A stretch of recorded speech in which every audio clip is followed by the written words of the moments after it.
Okay, hi everyone. My friend stopped by and wanted me to work on her cosplay, which is Luca's Matryoshka jacket. Now the jacket I have is purple. I don't want to pick it up because I haven't been so wet.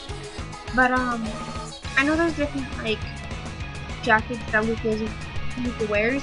Now I wouldn't know because I have to goodies for good. Oh yeah.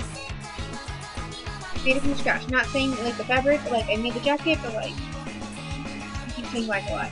The sweater was a pullover sweater, not a regular zip up, so we had to sew it and all that beautiful stuff to paint it. But luckily she found a purple sweater that she's seen her wear before, or in a picture, that I am painting now. I already did one side of the face, and I kind of forgot to record making it. But because the side isn't fully done, I thought I'd give you guys a run through of the process and how I did it. So let's get started.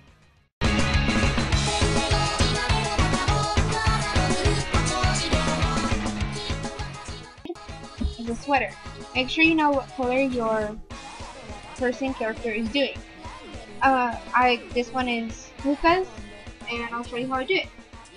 Now, what you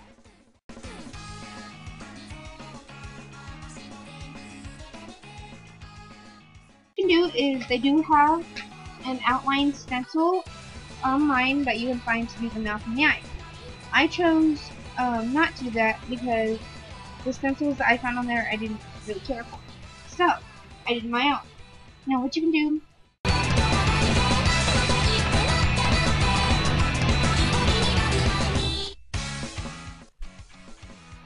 now, as far as paints and paintbrushes go, these are the only things you will need. Nothing too fancy, nothing extreme.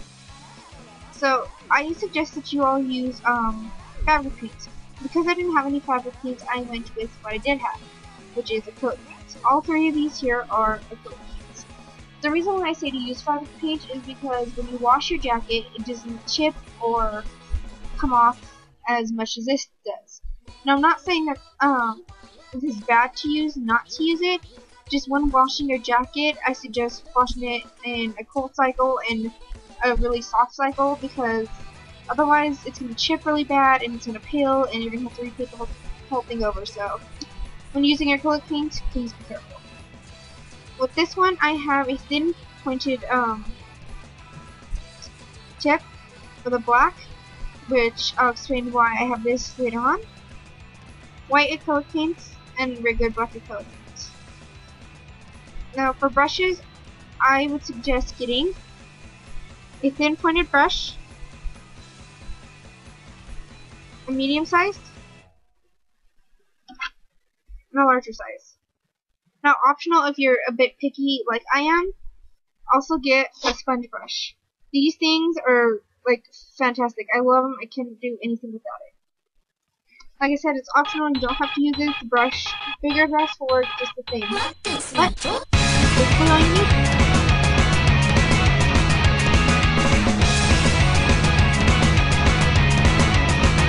Now what I did is I already finished one side, so your finished product, sorry for lighting, it should look like that. Now I already started this side, and I made sure that the mouth evens out on both sides. So where it starts here, so not one side of the mouth is higher than the other. I also did the same thing with the eyes. But it was easier because there's a pointed tip at the top of the hoodie, which I just followed as mine. So I did that. After you're going to do that, you're going to take your black paintbrush. Actually, I did a thin paintbrush and marked little squares, or X's if you will, where I wanted to start black. So right here, here, and then kind of a thin, like dim line of black of where I want to fill in. Now I messed up a few times, but that's okay, and the mouth is a little larger than normal, but I made it work because of the teeth side. Just take my black paint, which I have here on my plastic plate. I took my sponge, dipped it in nice.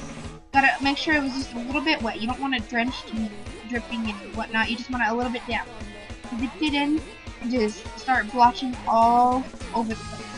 The reason why I didn't use a paintbrush is because you get those really weird paint lines. But with this, you don't see the paint lines in it, and it actually comes out a lot more even and clear. Now, if you choose to use a paintbrush, that's totally fine. It's up to you. I just chose not to, so I used the sponge. Now, you're going to want to let this dry for at least 4 or 5 minutes. So when you put the white on, it doesn't mix and make a great color for the teeth. So while that was drying, I took my thin little brush, which has white paint on it, and I stuck it on the eyeball. What I did was I took a white construction paper and cut out a circle. Then I placed it down onto the jacket. Now what I noticed is that I cut the circle a little too small. So I got my black paint and made a larger circle around it. Once I had that, I just filled it in. So by now, once you have that drawn in and nice and neat, this should be somewhat dry that you can use to paint. So after that, you're going to want to rinse this out and get your white colored paint. So then I did do freehand on one side, but to make it match and make it even, what I did was on this side, I stenciled out the mouth. Now this is what it came out to. Like I said before, it does have, if you go online, you can find something that's like this, and it's a stencil, the exact same thing. But because I wanted my teeth even and didn't want it to look too different, I just stenciled it out. Now, mind you, it is going to be a little bit different because it's hard to get the exact shape cutting with scissors, but it's close enough. So after that was dried, and you can notice that my stencil is a bit larger, just so I have extra, room to work with. I chose the best, beginning teeth mark to start with. Placed it down onto the top, right here.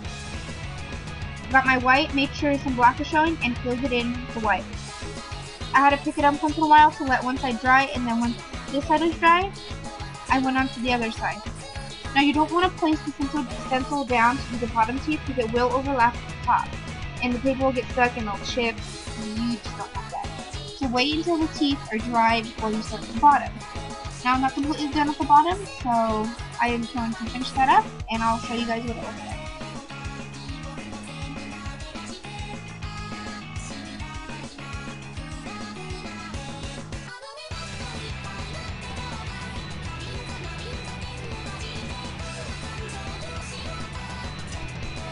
I'm really sorry for the bad lighting and the bad angle, but I only have that lamp over there to work with, so best light I can do. So I did freehand the end of the teeth here, which is optional if you are so comfortable with it. Use your so while that's waiting to dry, take your thin brush. Make sure there's not like a bunch of clunky stuff like mine is on it. So I do have a bowl of water, which isn't the cleanest because of the black. And I'm going to dip it in here. Give it a little stir. Take my napkin or tissue, whatever you have. And just wipe off all that extra stuff. I get a clean brush. So take your white again. And for the rim of the eyes, you make sure you have a thin brush for this part. Now it's optional to have a thicker brush like this one, or water. This one here. But I chose to go with a thinner brush because I don't want the white line on the eye as big. So what I like to do is we start at the top and make a nice little oval shape first, and then bring it down.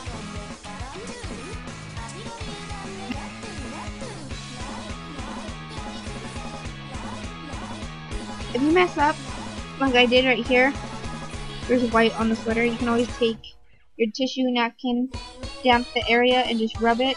Because it is acrylic paint, it doesn't hold as well when or stick as well when it's still fresh. So it does give you an opportunity to wipe it off. Next part, which is filling the dots, diamonds, or whatever you want around the eye. Now if you don't want anything around the eye, that's fine. You can do a blend. But I've used one pair just to to another. Now, luckily for me, I just went into my craft drawer and found this black acrylic paint. Got it? So it's really thin pointed when you squeeze it out, so it makes it easier for me to put dots, or in my case, like teardrops for the eyes. So how many you want to go around all depends on you. I just kind of try to evenly space them and just go all the way around. I don't really count them. Make sure they're not too close to the eye. I'm just for now putting like little ovals, and then with my thin brush, I'll even it out once I'm done. Okay. And I'll wash with my white brush and dry it off. Now, because I have like little like balls of paint in here, I want to make it into the teardrop shape. So at the top, I'm going to make it more rounded out toward the top and pointed at the bottom, so it looks like a teardrop shape. I'm going to do that for all the dots. On mine doesn't do this, but because Luca's a girl, I figured, or I mean Gumi's a girl too, but because it's Luca, I feel she's more girly-ish than Gumi. So I decided to do the shape that I'm doing because it makes it feel like they're eyelashes. I don't know, it's just...